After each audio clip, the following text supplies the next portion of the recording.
affection. Now, research has shown that public display of affection, especially kissing, is reluctantly being accepted in many cultures across the continent, even though the practice remains a taboo in some cultures. And according to romantic lore, kissing has been the foundation of many a relationship throughout the ages.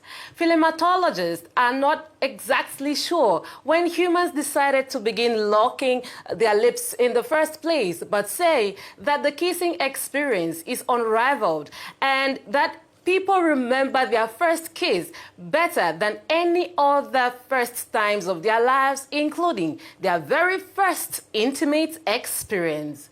Let's now have a quick look at how kissing is different around Africa. Kissing is an indecent attack on basic hygiene, according to the Tonga tribe in Mozambique. When Mozambicans observed Westerners kissing for the first time, they did not only mock at what they called their ignorance, but equally purported that the white man has a preference for eating dirt. And avoiding kissing for the people in the Central African Republic is a matter of survival. Well, we'll now move from there to have a quick look at how kissing is different in other parts of Africa. And for this very special episode of This Is Culture, we want to focus our attention on how different cultures across Africa appreciate the show of affection. So we spoke to some of our African news staff from different countries around Africa to find out from them if kissing is a part of their culture. An editorialist in Cameroon once said on the radio that, quote, "Kisses for us women here are not necessary as long as they can be replaced with a good home. Jewelry, clothes, and furniture. Love can't give you comfort. Money does." Philemon Bale, please tell us, how true is this of the Cameroonian society? I never saw my parents kissing. It wasn't in their DNA. Those certain expression of affections, I think they were limited in our society growing up. I will hardly see my father and mother kissing or expressing affection. Things are changing nowadays. The younger generation, they have access to technology. They see things, they read things up, and they become a little more affectionate.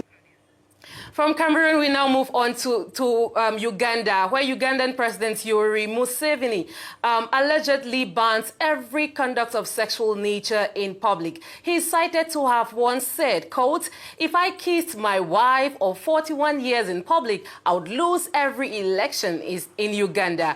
Is your president right, Amelia?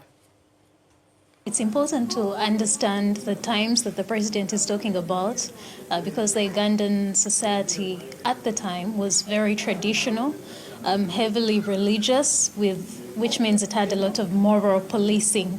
And also speaking about elections, that's ridiculous because I would say that the president is really election-minded. But in Uganda, people do show affection, public display of affection, if I may say. Hugging, holding hands, going out. It will also depend on person to person. From Uganda, we end in Ghana, where Eric tells us that the public display of affection is not only frowned at, but could earn you insults. Growing up, I didn't see my parents kiss in front of us. Maybe behind the scenes in Ghanaian society, it's frowned upon for couples to kiss publicly.